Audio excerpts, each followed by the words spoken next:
feel my age without the glasses. It hasn't even been that very long since we actually inducted Cody, so most of you probably are pretty familiar with most of his background. So I'm going to give you the abbreviated version for the most part, and more applicable to today's talk. Cody Callarman is a Marine Corps veteran, a hemp farmer, a cannabis entrepreneur, as well as a cannabis advocate. He started his cannabis journey in 2020 after leaving his comfortable federal government career to start a career in the untouched market of South Carolina. Cody watched cannabis save his mother's life as well as his close military friends after they had left the military.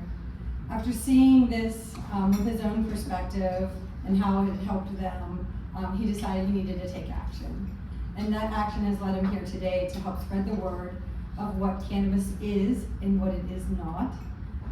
Through Cody's hard work, he has realized being a hemp farmer was just not enough.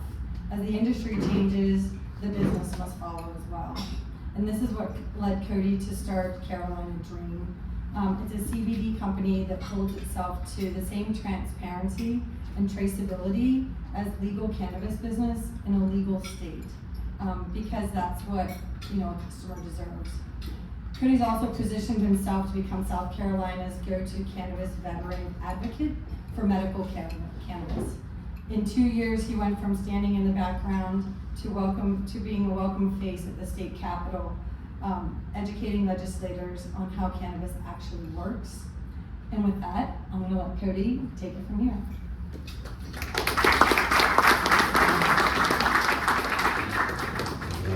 All right, thank you for that introduction.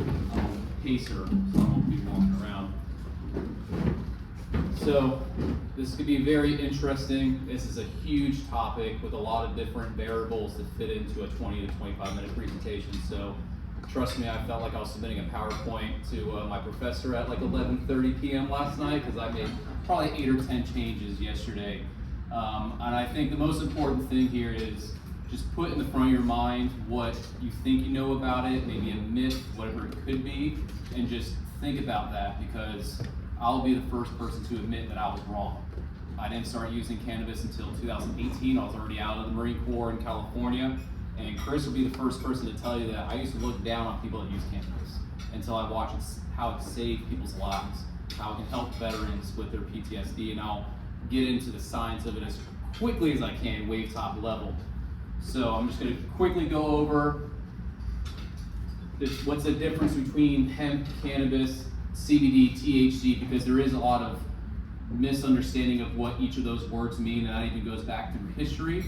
Through making this presentation, I probably changed my mind probably 4 times yesterday, just reading new stuff of what's actual fact, what is leaning on the legal side, what's leaning on the prohibitionist side, and just figuring out like what is the actual middle ground of what this plant is and what it can do for everyone. I'll be quickly touching on cannabis ancient, and then through be like the American history and where we're at today. It's a Schedule I drug, quickly going through its actual medical properties and the science that proves that, and then where we're at currently federally and within our own state of South Carolina. So first we have cannabis, which comes from the Cannabici family. So this started thousands and thousands of years ago, and as it's commonly known as cannabis sativa A. So if you hear the word cannabis as the family, and we can subdivide it. So with the 2018 Farm Bill that re-legalized hemp, which is anything of the cannabis family that is less than 0.3% delta-9 THC, which is the psychoactive property of the plant. And then you have hemp, which I've color-coded things to help understand stuff. So hemp is mainly used for fiber, textiles, clothing, building materials, substitute plastics. And then with that, we have CBD or cannabidiol, which is the muscle relaxing, which you can see all these products that you see throughout the United States today. So that is what hemp fiber looks like. It's like a 20-foot plant. The stalks are, if you like, carbon. You can break combines with it. We have to develop new blades to cut it. And then with CBD products, this is one of ours. This is what you see around everywhere. It's federally legal. You can purchase in all 50 states. I can nail all 50 states.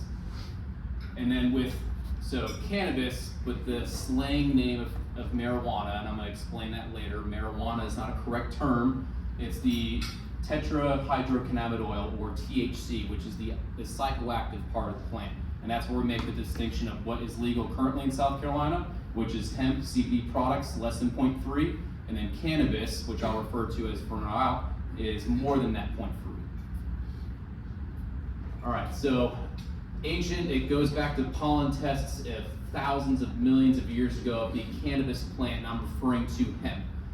Cannabis, even up to 700 BC, was non-psychoactive. We didn't really we don't have any really facts of it, and you'll see people on the pro-cannabis side saying that we've had THC for thousands of years. There's no real fact to that. The earliest traces of the actual psychoactive property came from the altars at Tel Arab in the old kingdom of Judea, and the ceremonial, they would put the bud, warm them up with these stones in that wood thing, and they would basically inhale the smoke that came up with it for that psychoactive effect, usually for some sort of religious or ceremonial thing. I never did one of those ceremonies.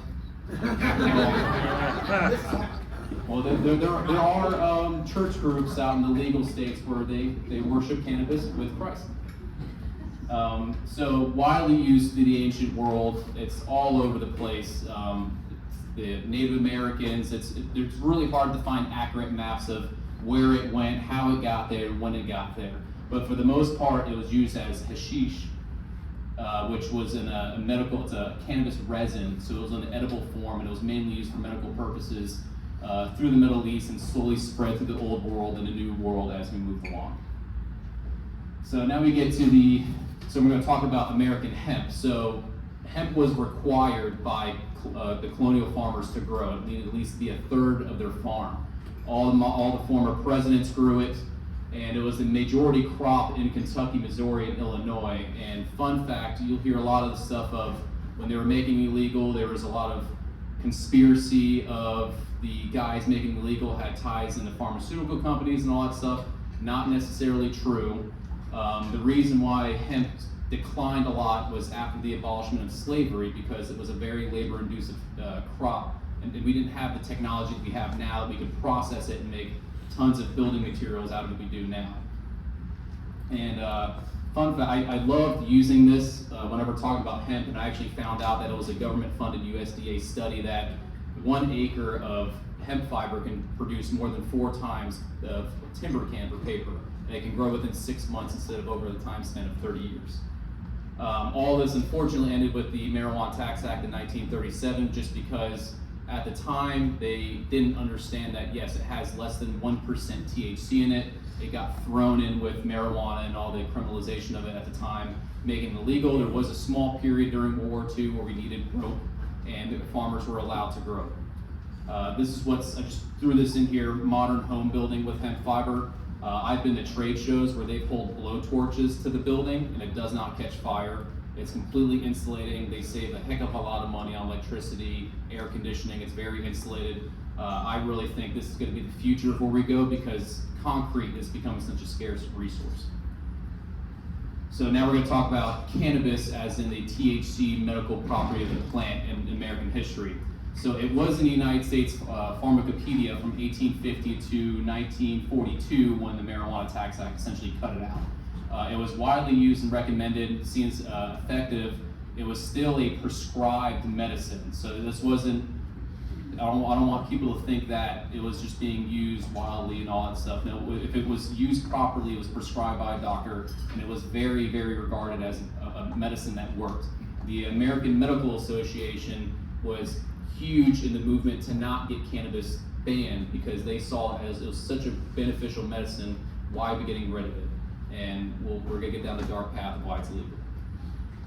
All right, so the poison laws, which are essentially the opium, heroin as medicine, and cannabis got unfortunately thrown in there. And this is where the misplaced fear of marijuana started. And it was quite interesting over this last weekend, and a lot of caffeine, of learning that there's a really interesting time scale and unfortunate series of events that cannabis got thrown in to make illegal.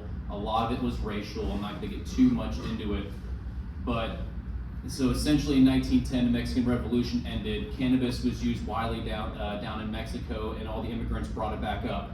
So now you have states in the early 1910s slowly putting restrictions on cannabis and how it can be used.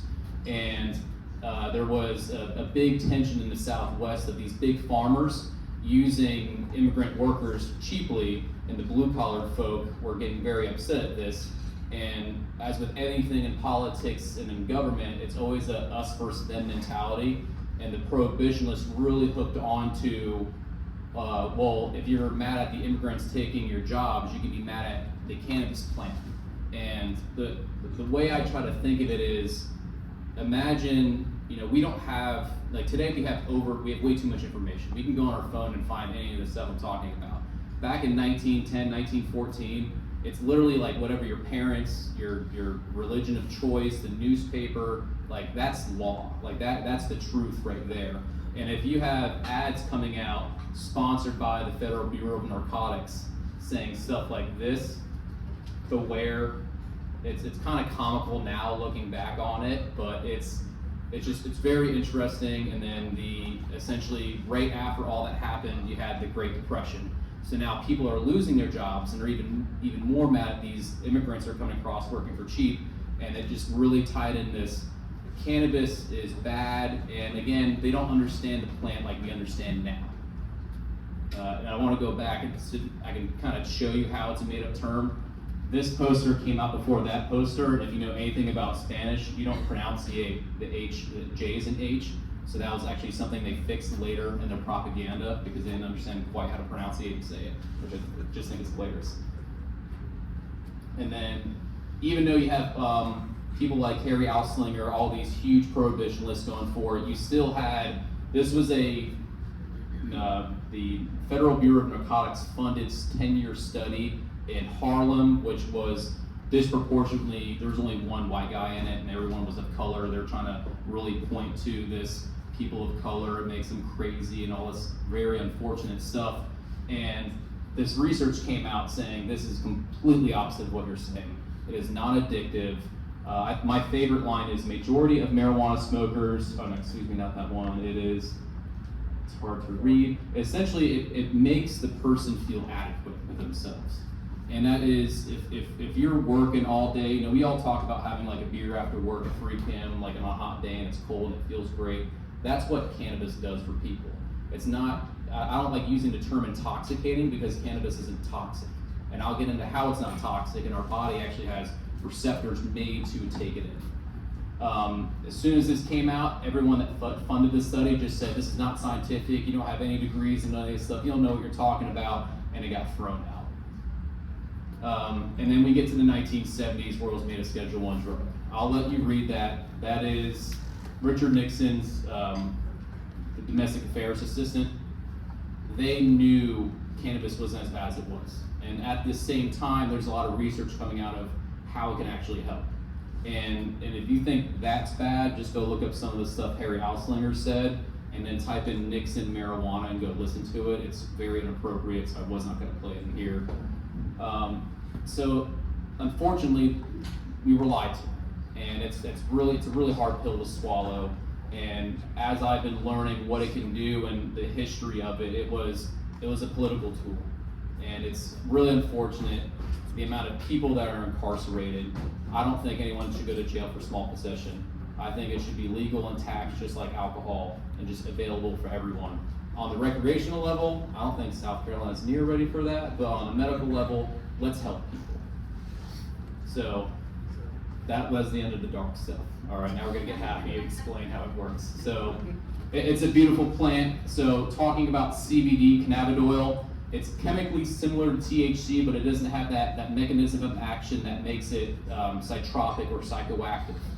And actually, and I put a lot of asterisk marks in there because the science is not really proven yet. It's actually quite interesting. We know more about THC than we do CBD medically.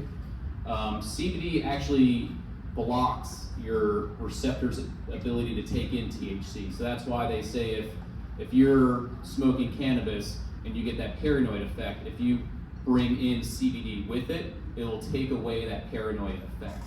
And a lot of medical studies, like the one that just, the dosing one from Michigan, where they're saying that they finally, the University of Michigan, I think it was, if I'm not mistaken, they came out with this kind of procedural thing of this is how you introduce THC to a patient.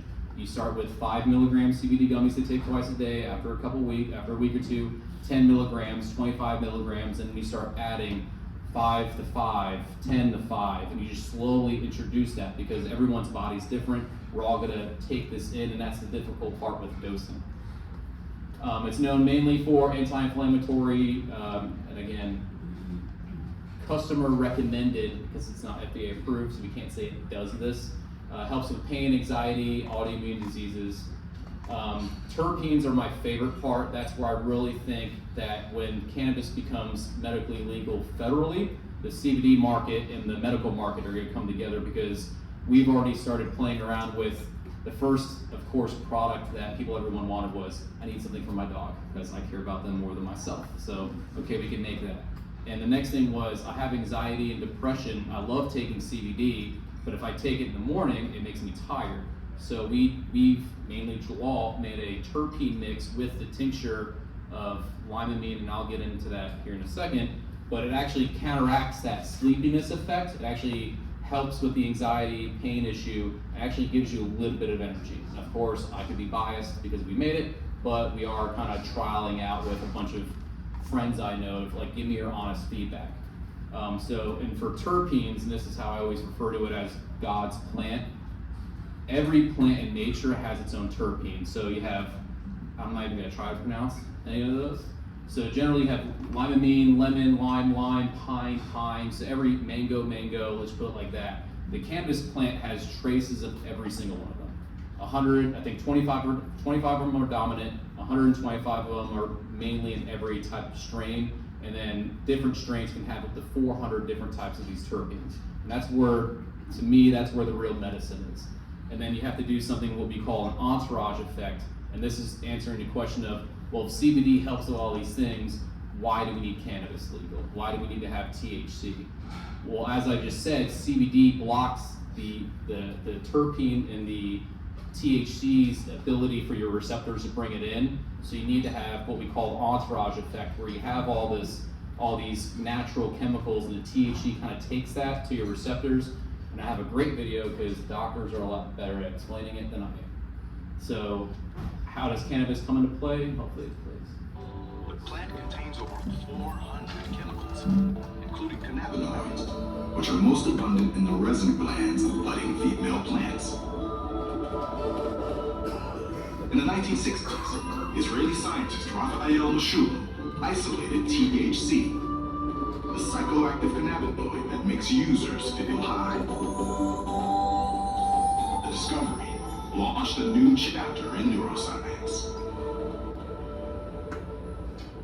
Cannabis opened a window into the functioning of our body. Completely unexpected window, because what was discovered was that THC binds to receptors in the brain and outside the brain, and when it does so, when it binds to these receptors, the cells now behave differently.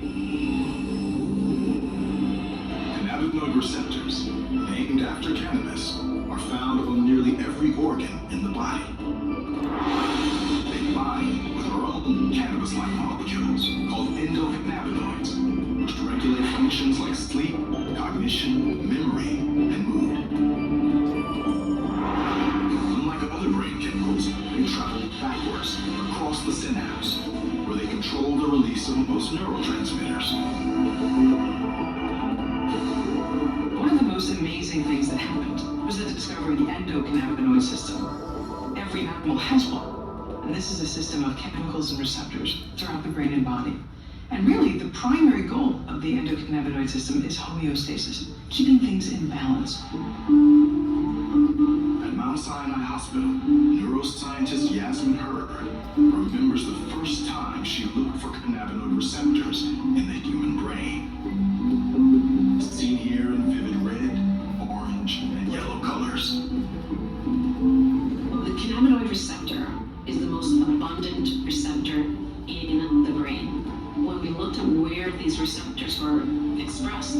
They're expressed in brain regions relevant for motor coordination, cognition, memory, emotional regulation, reward. All of these brain areas are key to so many normal behaviors, obviously, but also psychiatric disorders as well.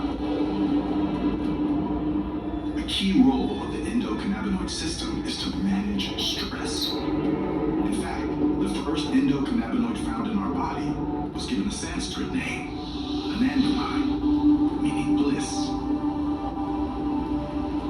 In response to stress, our body mobilizes an endocannabinoid signal. And so if something aversive happens to us and we suddenly see a threat in front of us, our body kind of goes into a high alert mode and we shoot up. Once we've been removed from that threat though, our body needs to turn that stress response back off. And what we have learned is that this burst of endocannabinoids that occurs in response to the stress is really critical for that recovery phase.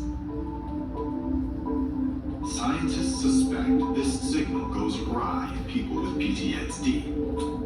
And that's why THC, which mimics our own endocannabinoids, might help. So again, that's a great, it's by PBS, it's over an hour and a half long. That was like the best clip I found in it that can really explain how specifically cannabis in the form of THC can help with its medical properties. And like just going back to when we're making it illegal in the 1910s and the 1930s, we didn't know that, right? Like how long ago was putting leeches on us to pull blood out? We thought that was a good idea, right? So we're all learning. It's really hard because we're trying to go against everything. Like my mother saved my mother's life, and my grandma just had colon cancer, and it took me months to just take this CBD gummy, please. It has the terpenes in it. It'll help her colon. And trying to get her to do anything else, she's like, no, I'm not gonna do it. I'm not gonna do it. She was the first generation from birth that went through prohibition of cannabis. So now we're just slowly peeling that off of like, look how much we know more. There's thousands of medical studies proving that this helps on a medical level. It's 38 states in the District of Columbia. 39 states in the District of Columbia, 18 of those are recreational, and Georgia's decriminalized. Of course, Carolinas were out in an island out there, but next year we got it. Matthew can attest to that. So again, this year was year 8, I want to say, of the Compassionate Care Act, and it never made it out of the Senate, and that was an amazing experience being there and making it out of the Senate, sorry. And we made it to the House floor, or through committee and then to the House floor. So next year, as Matthew would say, we're on the 5-yard line. So we're gonna get it, because we just need to start helping people. And what the Compassionate Care Act has to offer, I just want to touch on that again. So the big thing is flower's bad. Again, the misconception is the leaf. The leaf is useless. You smoke the flower, the bud. The leaf is just decoration. It helps for photosynthesis. It has to be doctor prescribed and directed, and then an actual pharmacist has to dispense it. And it's up to 13 qualifying conditions, which, just to give you a little bit of understanding, Mississippi was before us with 31 conditions. Come on, South Carolina. All right, they can't help themselves. They're Mississippi. We can do better than that. So, going into like why I got into all this, it's in 2014, my mom had a surgery. Single mom, worked at hospital all of her life, knee surgery, had hip surgery, and they clamped her femoral nerve in her right leg for way too long. And she woke up leg paralyzed, agonizing pain. They had her on 138 milligrams of opioids plus Flexerols, and she was a zombie. And it wasn't until the testimonial, she said she wanted to kill herself because she was just in that much pain. And then she got into MUSC's pain management clinic, and she had to take a urinalysis, and they're like, well, we can't take you in here, you're using cannabis. And she's like, this is the only thing that helps. So she said, off to it, I'm not doing it. And now, she's at home, she has chickens and ducks, and she really wants me to buy her a cow. She can walk around again, she's still missing part of it, she's stubborn, she will not stop. When I left everything, Zetro Farms is the name of the farm that's named after my best friend Ortiz, that he took his own life to combat tours. And just the amount of veterans I know that it's really 33 a day realistically, and then active duty right now, it's getting extremely bad. I've lost 8 guys to suicide and 3 in combat, and it shouldn't be like that. And then not even to mention how many we lost without COVID numbers in 2020, 1,882 people to opioid overdoses, and that's increasing at a rate of about 52% a year. So let's just get them a substitute. This cannabis doesn't need to be the end-all be-all.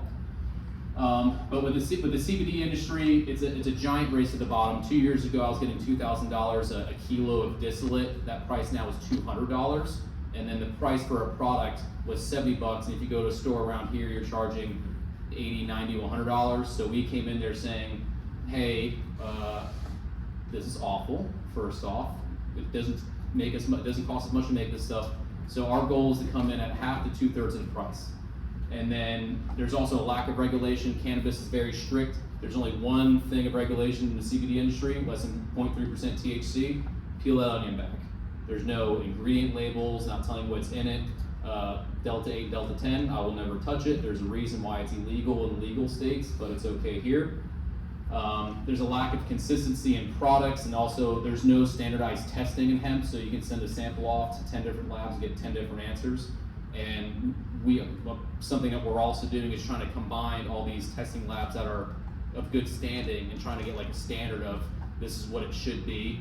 And it says about 60 to 80% of CBD products are mislabeled, so that's why I thought it's very important that every product has a chain of custody. So within the state of South Carolina, we do everything. We will tell you where it was farmed, when it was harvested, a complete full panel test for the biomass, a complete full panel test for the distillate, and then a complete full panel test of the actual product, so you actually know what's in it, ingredient labels, stuff like that, just little things that people should be doing. And then also guaranteeing you that we're within 5% of that potency. Education first, we spend a lot of time, that's our geneticist out in Colorado Springs teaching me about CBG, and that's a whole nother, again, way top level today.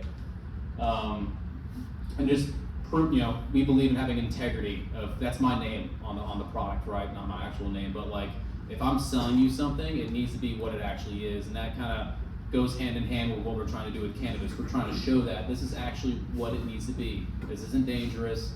Just trust the people that are doing the right thing and try to get it's conscious capitalism is what I call it. And in closing,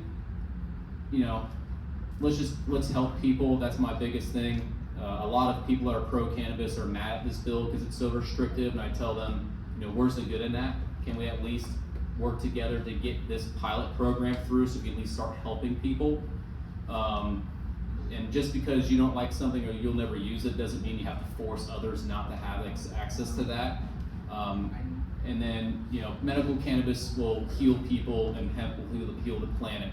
And, through this journey, literally last couple of months, it's been full gas pedal of just meeting just crazy important and sad stories, but whether it's my mother, this is this Vietnam veteran group, and they got a couple of Korean War veterans up there, and I really want to point out Larry. So 2 Bronze Stars, one with a V for Valor, Purple Heart, was in Vietnam within 6 months being drafted, so he's forced to go. When all these guys were over there, they were encouraged to drink, smoke cannabis, do all that stuff to make you forget of the horrible stuff they're seeing. I can only imagine what that was like fighting in the jungle. And then after all his encouragement, Larry flies back to Myrtle Beach, takes his uniform off in the airport, goes buys cannabis, and gets arrested the same day he's back in jail for 6 months. Just because that's what helps him get by. And one thing I can tell you, and coming in that group, what made me cry was they were just like, Larry leaned over and he's really quiet, and he's like, I'm really glad you're here today. It's like, today's gonna be the first day that all of us can talk about how we use cannabis to help ourselves and not scared of it. And it's just, whether it's that or talking to Jill and everything about the bill, and you hear her daughter have a epileptic seizure in the background.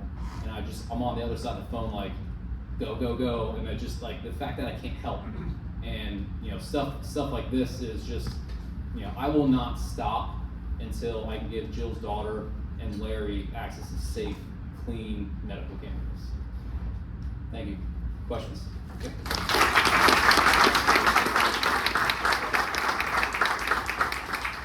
And I brought brought some friends with me because I didn't know how to answer the question correctly. Yes, sir.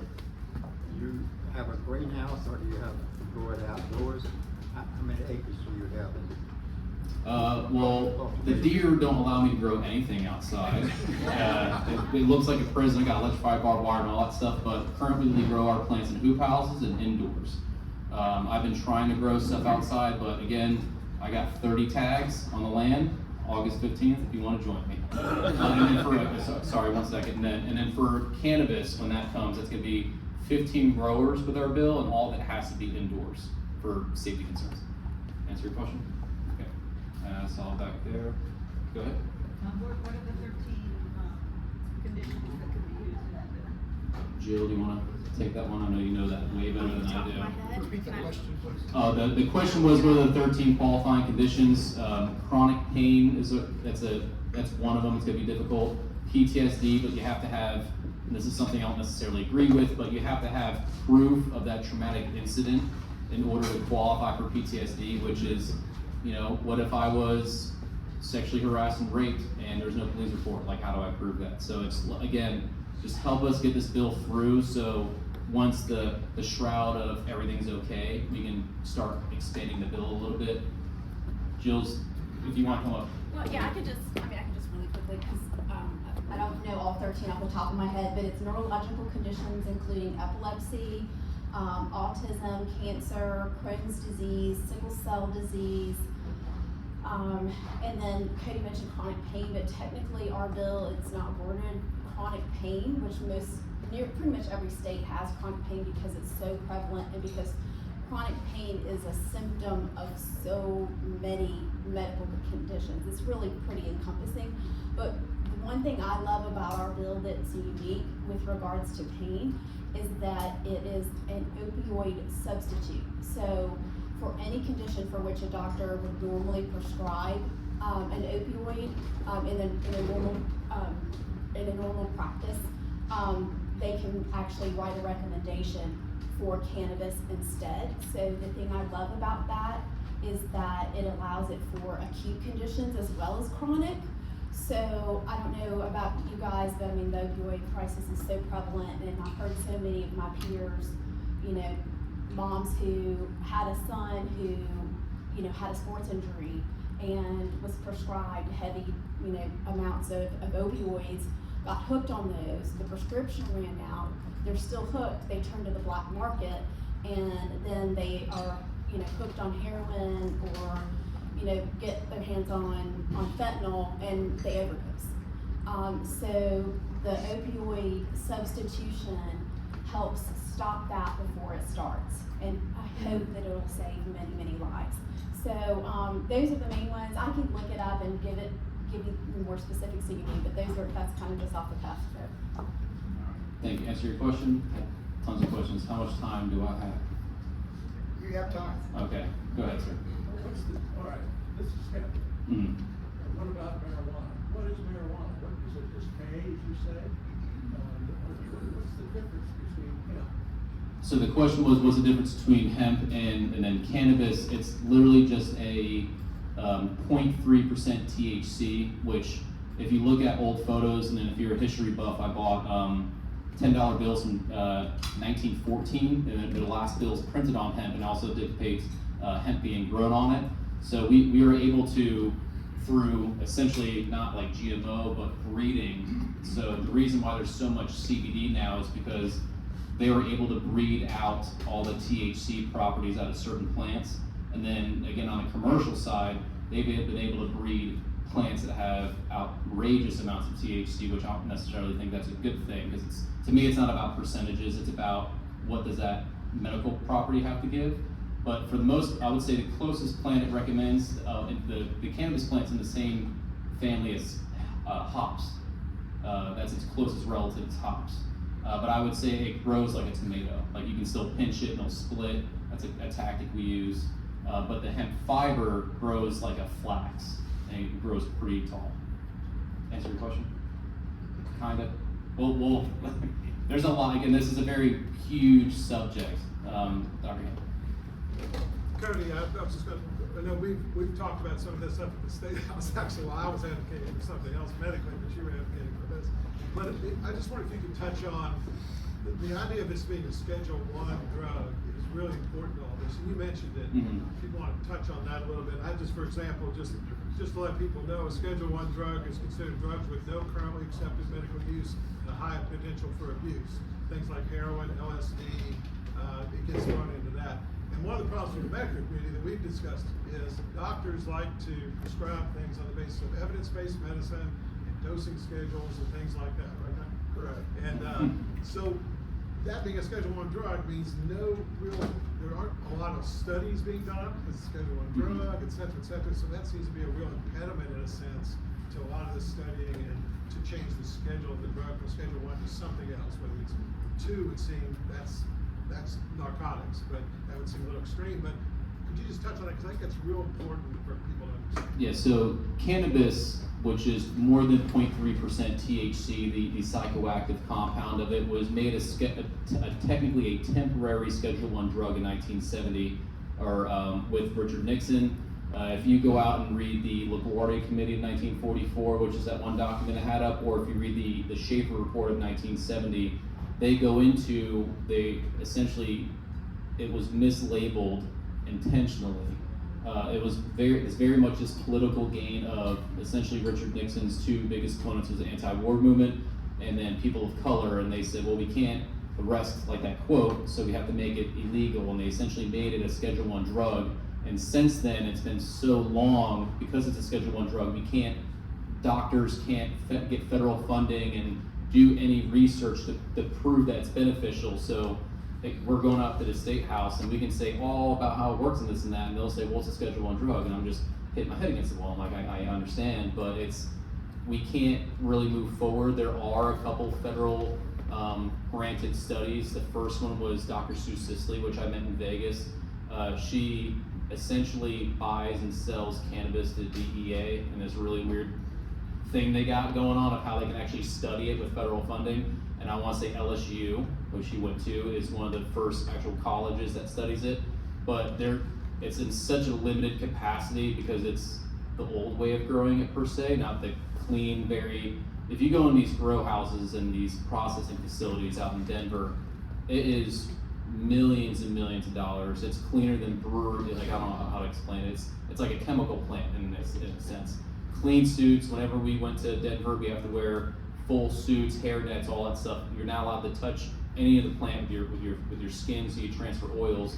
But the schedule, so that's why all the different acts that are in Congress and the Senate right now is to at least get it off of a Schedule I, so at least the government can give some sort of a study to prove of what we're saying it works. And that's why some of the best studies come out of Israel, Sweden, the UK, ironically, and a bunch of other countries. But that's the real impediment in this, is that it was made a Schedule I drug, and there's plenty of evidence to show that it was done unjustly. And like I said, that rabbit hole gets a lot darker once you start reading into it. But does that answer your question? It's important for people to understand that. Yeah, because again, it's a Schedule I drug, has highly addictive, no medical properties, in which there's plenty of research done within the last 30 years showing that as the complete opposite. Go ahead. Let's hear it for Virginia. She's back. Hey! Any benefit to Alzheimer's, dementia patients to take cannabis? Yes, it is. I would have to. There's so much, because the thing is, I don't want to sit here and I don't want to say something that might be false. I can't answer that question specifically, but it helps. It's because it's like I said, Inflammation. Yeah, inflammation of the brain, right? Which is for that, so it causes all that inflammation to subside in the brain. It's just I don't know. There's so much to it. I'm trying to think of like the simple way of explaining it, but it helps. And don't get me wrong, it might not be for everyone, right? What was that? Yeah, a cognitive enhancer. So that when I saw my geneticist, he was growing a legal strain. It's called CBG, which we put in our products. which is known to help with cognitive ability and cognitive function. And he grew it, testing it out on his mother-in-law who had brain cancer, went through chemo, part of her brain degenerated, and he basically said, you're gonna use this every day. And he just got a little letter in the mail saying, oh, her brain's regenerating. I'm getting cut off. It's tons of hands, but I'll be here for a while. I'll do my best to answer everyone's questions after. Thank you, Cody.